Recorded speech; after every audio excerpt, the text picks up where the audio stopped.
जहरीली रोटी। एक गांव में एक व्यापारी रहा करता था। उसका नाम हरदीप था। हरदीप का शहर में बहुत बड़ा कारोबार था।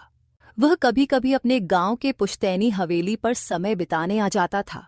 एक बार की बात है, हरदीप अपने पुत्र प्रताप के साथ घोड़े पर बैठकर अपने गांव जा रहा था। गांव का रास्ता जंगल से होकर जाता था। सब तरफ ऊंचे ऊंचे पेड़ और घनी झाड़ियां थीं। प्रताप का घोड़ा आगे था। तभी उसने पीछे आ रहे पिता की आवाज सुनी। प्रताप ने मुड़कर देखा तो पाया कि हरदीप एक झाड़ी के पास खड़े होकर कुछ देख रहा था। प्रताप भी पीछे चला आया। हरदीप ने कहा, देखो यहां 2 रोटियां पड़ी हैं, इन्हें उठा लो। गांव पहुंचकर गाय को खिला देंगे, यहां तो ये बेकार ही पड़ी रहेंगी। प्रताप ने आश्चर्य से कहा, पिताजी कभी कभी आपकी बात मेरी समझ में नहीं आती। हमारा इतना बड़ा कारोबार है, आप हर रोज दान दिए बिना भोजन तक नहीं करते और अब व्यर्थ ही इन रोटियों की चिंता कर रहे हैं। गांव पहुंचकर तो हम गायों को कुछ भी खिला सकते हैं।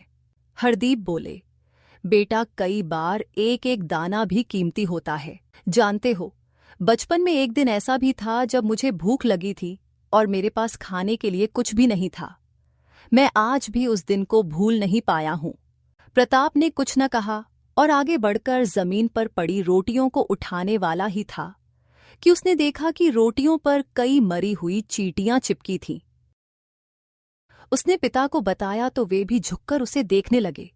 फिर गंभीर स्वर में बोले, ओह, यह ठीक नहीं है। ऐसा लगता है कि ये रोटियां विषैली है, वरना चींटियां क्यों मर जाती। आइए चलें। प्रताप बोला, नहीं, सोचने की बात है कि जंगल में विषैली रोटियां क्यों रखी हैं। मुझे लगता है कि जरूर किसी दुष्ट ने कोई गड़बड़ की है। हो सकता है किसी के साथ कुछ घटना घट गई हो। हम ऐसे नहीं जा सकते, हमें आसपास देखना चाहिए। पिता ने कहा। दोनों घोड़ों को धीरे धीरे आगे बढ़ाते हुए इधर उधर देखने लगे। तभी थोड़ी ही दूरी पर उन्हें एक गुफा नजर आई और दोनों वहां जा पहुंचे।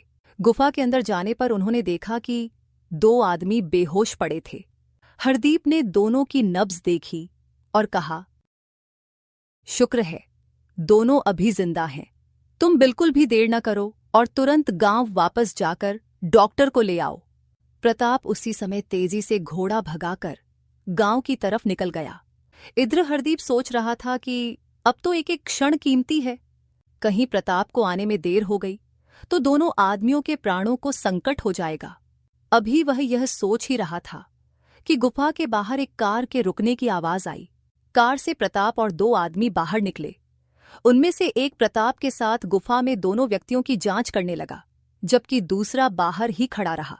प्रताप ने कहा, ये डॉक्टर हरीश हैं। संयोग से ये मुझे गांव के बाहर ही मिल गए।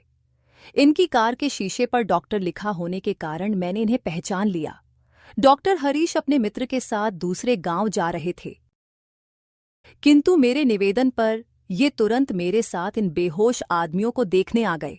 मैंने अपना घोड़ा वहीं पर खड़ा किया और इनके साथ कार में बैठकर आ गया। तब तक डॉक्टर हरीश उन दोनों का इलाज शुरू कर चुके थे। उन्होंने अपने बैग में से एक इंजेक्शन निकाला और बारी बारी दोनों को लगा दिया। फिर उनकी नाड़ी देखी और कहा कि इन दोनों को जल्द से जल्द शहर के किसी अस्पताल में ले जाना पड़ेगा।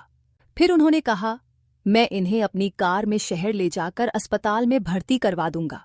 हरदीप ने प्रताप से कहा कि तुम इनके साथ कार में चले जाओ, मैं पीछे से घोड़े पर आता हूं, मुझे कुछ देर लग सकती है।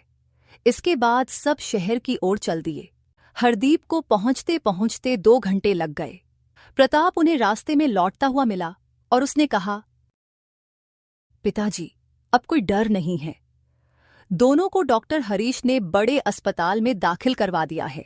खुद भी देखभाल कर रहे हैं और कहा है कि विष ने ज्यादा असर नहीं किया है। दोनों जल्द ही ठीक हो जाएंगे।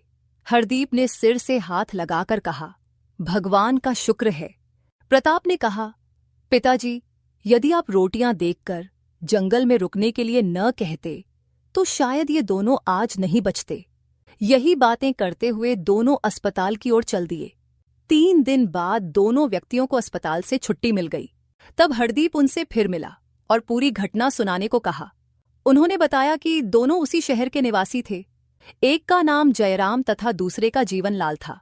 जयराम ने हरदीप से पूछा, आपको जंगल में क्या कोई और भी मिला था? इस पर हरदीप ने नहीं में सिर हिला दिया। जयराम ने आगे बताया, मैं, जीवनलाल और रजनीश इसी शहर में रहते हैं। हम तीनों जंगल में घूमने के इरादे से गए थे। रास्ते में एक गड्ढे में हमें एक थैली मिली जिसमें सोने और चांदी के बहुत सारे सिक्के थे। हम बहुत खुश थे। हमने तय किया कि ये सारे सिक्के हम आपस में बराबर बराबर बांट लेंगे और वापस शहर जाकर इन्हें बेच देंगे। फिर क्या हुआ? हरदीप ने पूछा। जयराम ने आगे बताया, वे काफी देर बातें करते रहे। फिर उन्हें भूख लगी। सब पहले ही सोचकर आए थे कि जंगल में ही खाना पकाकर खाएंगे। तभी रजनीश ने कहा, तुम दोनों थक गए होंगे, थोड़ा आराम कर लो, तब तक मैं सबके लिए खाना तैयार कर लेता हूं। फिर जीवनलाल ने कहा। तभी तेज हवा चलने लगी और आकाश में बादल भी दिखाई देने लगे। हम दोनों गुफा के अंदर जाकर लेट गए और न जाने कब हमें नींद आ गई। कुछ देर बाद रजनीश आया और उसने हमें यह कहकर उठाया कि खाना तैयार है। हमने देखा कि उसने रोटियां बना ली थीं। मैंने देखा कि हम दोनों तो खाना खा रहे थे, पर रजनीश नहीं खा रहा था। उसने कहा कि उसे भूख नहीं है। फिर पता नहीं क्या हुआ। जयराम ने पूछा, क्या आपको गुफा में कोई सिक्कों की थैली मिली थी? हरदीप ने फिर नहीं में सिर हिला दिया और बोले, मुझे लगता है कि तुम्हारे मित्र की शायद नीयत खराब हो गई थी। सारे के सारे सिक्के हड़पने की नीयत से उसने खाने में शहर मिला दिया था ताकि तुम दोनों मर जाओ और वह इन सारे सिक्कों को ले ले। इसीलिए उसने वे विषैली रोटियां नहीं खाईं। जीवनलाल और जयराम ने कहा, यदि आप नहीं आते तो हम दोनों वहीं गुफा में मर जाते। हरदीप बोले, मुझसे ज्यादा तो डॉक्टर हरीश को धन्यवाद दो, क्योंकि यही अपनी गाड़ी से तुम दोनों को शहर तक लाए थे। इसी बीच पुलिस ने अपनी जांच पूरी कर ली थी। रजनीश अपने घर वापस नहीं लौटा था। बाद में जंगल में एक गड्ढे में शव मिला, जो रजनीश ही था। उसकी मृत्यु ऊपर से गिरकर हुई थी। उसे मित्रों के साथ विश्वासघात करने का फल मिल गया था। देवेंद्र कुमार।